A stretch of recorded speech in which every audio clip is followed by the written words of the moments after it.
Hilary Duff remains one of the original Disney teen idols, setting the tone for what was to come from Disney Channel for years ahead.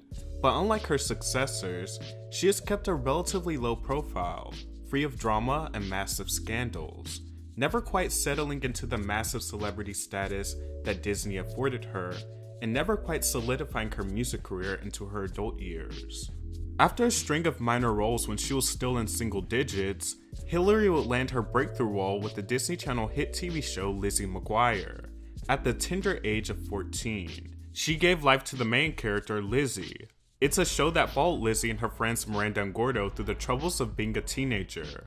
The show had a huge outreach amongst the coming-of-age audience, and instantly became Disney Channel's highest-rated show at the time of its release. The show was hugely successful, which propelled some lucrative merchandising to be made in honor of the character. Soon she was everywhere, and a household name. There were dolls, toys, video games, fragrances, a fashion line, and much more. Duff was reportedly making $15,000 an episode when the show first began, and Disney allegedly made over $100 million from the merchandising alone. Duff was first introduced to music in 2002. Her debut album, Santa Claus Lane, served as a Christmas album that fared well commercially. It eventually led to her signing a deal with Hollywood Records. In mid-2003, presumably at the height of Lizzie McGuire mania, she would land her own movie, the Lizzie McGuire Movie, which is basically about Lizzie and her classmates going on a trip to Rome, where Lizzie falls for an Italian pop star, Paolo, that mistakes her for her lookalike named Isabella. He's running a scheme, gets caught, and at the end, Isabella and Lizzie do the girl power trope, which is present in a lot of teen movies, where they unite and expose the boy who has done them wrong. The soundtrack to this movie was her gateway into a successful music career.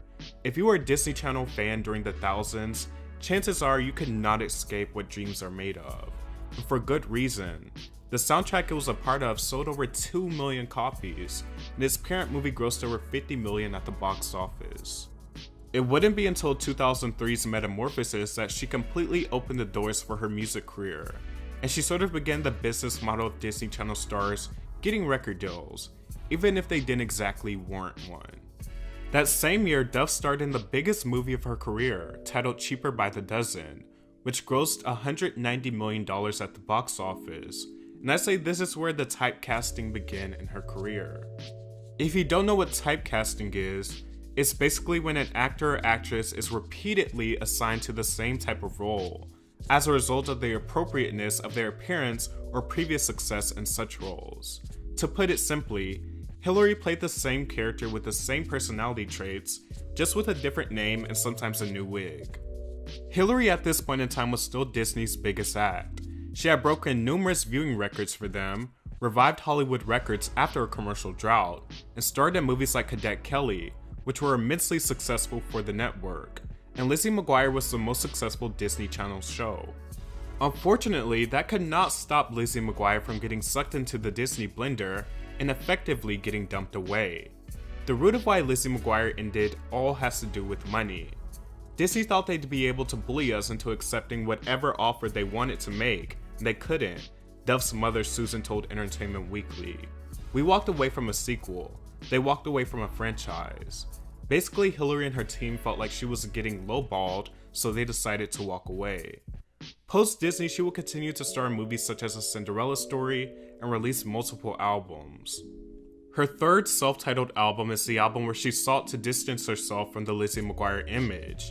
She went the Avril Lavigne route, catering to the teen pop rock genre. But she didn't have strong material, and noticeably didn't have any big hits as opposed to her last album.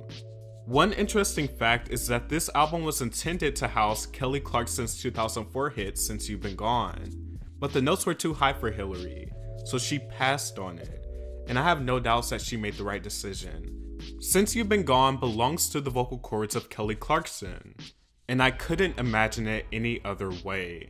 In 2004, she also starred in her first ever complete flop and critically panned film titled Raise Your Voice.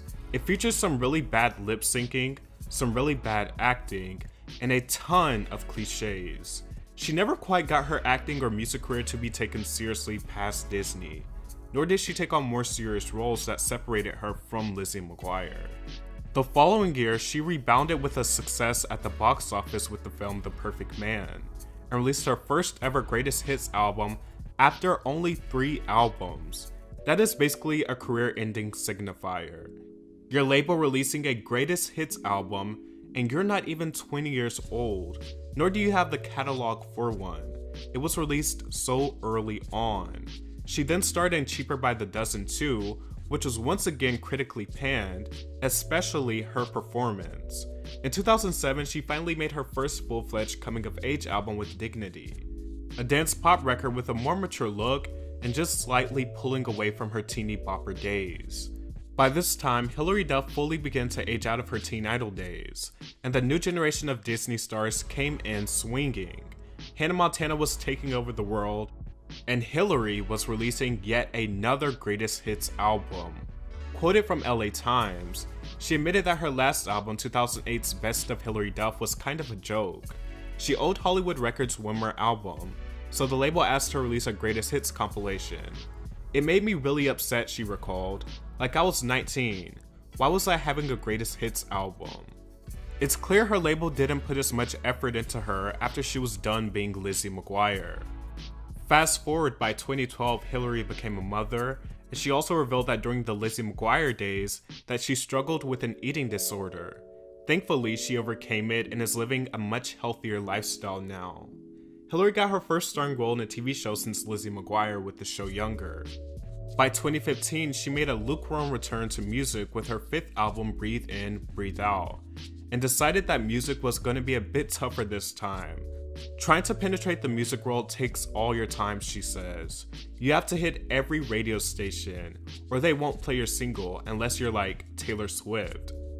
That was when I realized that I really care about being an actress, a singer, and having a life outside of both. So maybe that means I'm not going to be able to be where I was. I'm not going to be able to fight for being the biggest artist. Speaking about the typecasting she went through, she says, I definitely went through big frustrations of being like, why can I not get a shot at being someone else? Not that I want to dog every casting director out there, but there's a very small handful of people who are character actors and can be hired for roles that are truly different from one another. From age 21 to 25, before I became a mom, there was a lot of frustration, Duff admitted. I would get to producer callback and they'd be like, she's so great and she gave us the best reading and blah blah blah, but she's Hilary Duff. She also explained how annoying it is that she was only referred to as Lizzie McGuire. It just doesn't annoy me anymore when people refer to me as Lizzie McGuire, or say that was my biggest role, because it paved the way for all the other roles I've been able to take, she said. I'm at such a different place in my life now. Being a mother and a wife, it doesn't weigh on me anymore. I don't feel like people only see me that way, but even when they do, I feel appreciative of it because she was very impactful in so many people's lives. These days, it seems like Hilary is on her path to a career renaissance though. She was set to do a Lizzie McGuire reboot with Lizzie being an adult, but that was cancelled because she wanted to take on more adult themes and Disney wouldn't allow it. But she has landed other roles like the spin-off of How I Met Your Mother, titled How I Met Your Father, and another spin-off of the show Younger. So spin-offs seem to be pretty kind to Miss Duff at this moment in time. Her transition from teen idol to adult stardom was pretty mild compared to some of her contemporaries or people who came after her. Her music career also seemed to be stalled by a less than interested label, and her acting career succumbed to the fate of typecasting, which ultimately led her to being one of the more low-key child stars. And Lizzie McGuire remains the biggest thing she has ever done in her career, not really having an uber successful music or acting career after Lizzie McGuire ended. Nonetheless, Hilary is not an attention whore and loves a private life. She's spoken out against paparazzi who have tried to film her kids, and only shares with the world what she wants to. Despite some of her obstacles, she is one of the few child stars who have managed to keep it all together, and that at least is very commendable.